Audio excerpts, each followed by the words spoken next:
ancient kingdom of Nepal, last of the Forbidden Lands, a country known as the home of the gods, where temples and shrines are more numerous than houses. A land of contrasts, whose varied architecture marks it as the meeting place of two great religions of the East, Buddhism and Hinduism.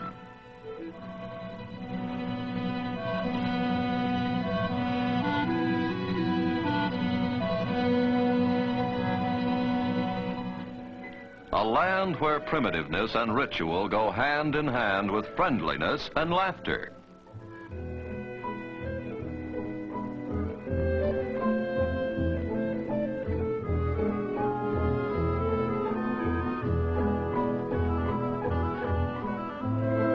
The intricate art and architecture of Nepal are a source of wonder to the few travelers from the Western world who have been permitted to see them.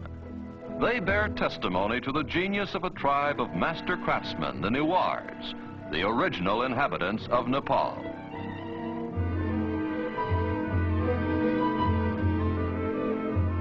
In centuries past, the Newars traveled far beyond their own borders, and in all likelihood, it was they who introduced the distinctive pagoda style to China and Tibet.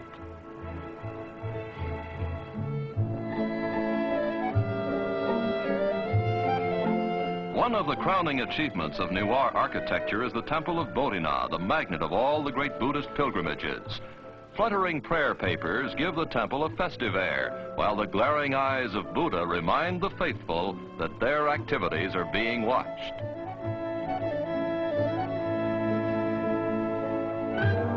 A reminder which even the children heed as they busily spin the prayer wheels at the base of the temple.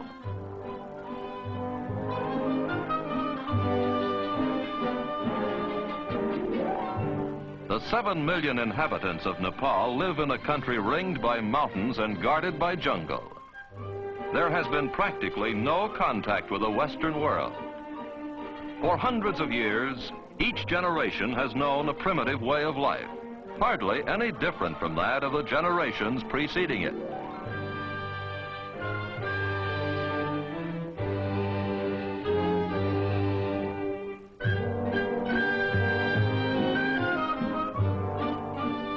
Despite its isolation, Nepal has been a bridge between India to the south and Tibet to the north.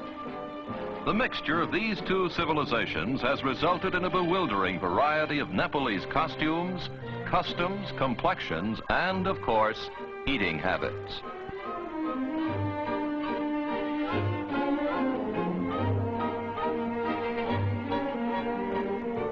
Here, a traveling Hindu fakir, or yogi, demonstrates the latest in imported headgear, a turban fashioned out of hair instead of fabric.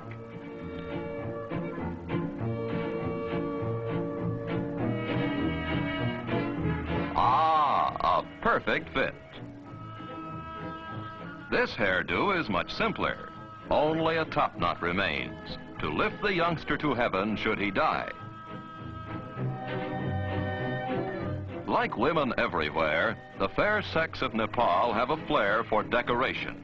Only here it expresses itself in unusually colorful ways, and almost any part of the anatomy is fair game.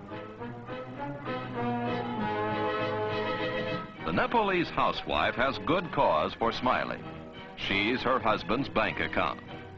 Instead of salting away his capital, hubby invests it in jewelry.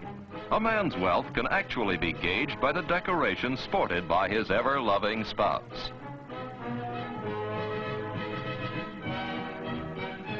In a land where so many gods are worshipped, festivals and religious ceremonies occupy a good part of the time.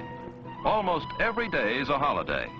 Some of the festivals are not only gay like this one, but also gory, like the annual Hindu festival of the Dasera, during which hundreds of buffaloes are decapitated as sacrifices to the goddess Durga. A wedding is also an occasion for celebration.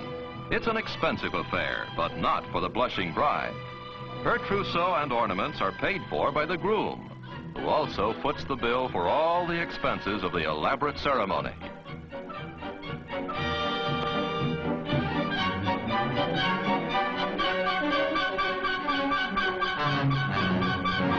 Pleasant as they are for the bride, weddings and festivals are only a brief interlude in a way of life that is hard and often unrewarding.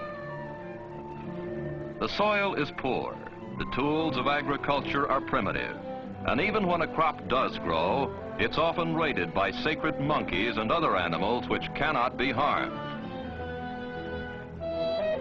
Near Kathmandu, the capital of Nepal, there are several small towns.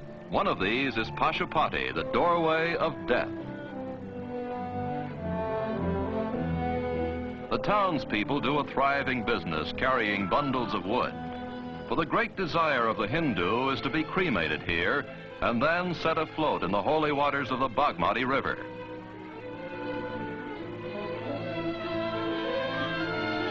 For the living, the Bagmati serves to cleanse not only the soul, but also the laundry.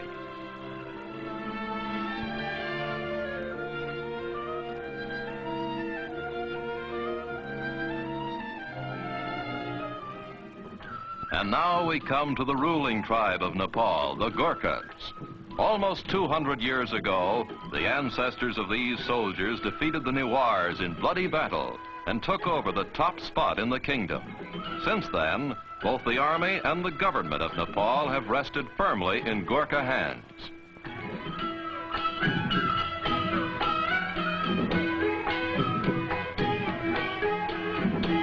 Despite his fondness for dancing while dressed in milady's finery, the Gurkha is considered one of the toughest fighting men in the world.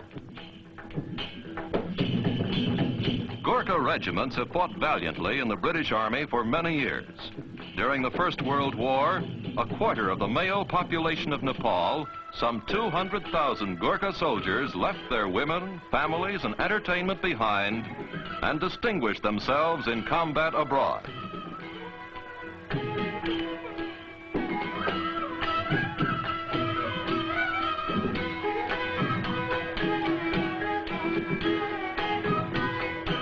Although the Gurkhas have traveled beyond their own borders, Nepal itself, with its temples, beliefs, and people, has hardly been touched by what we call civilization.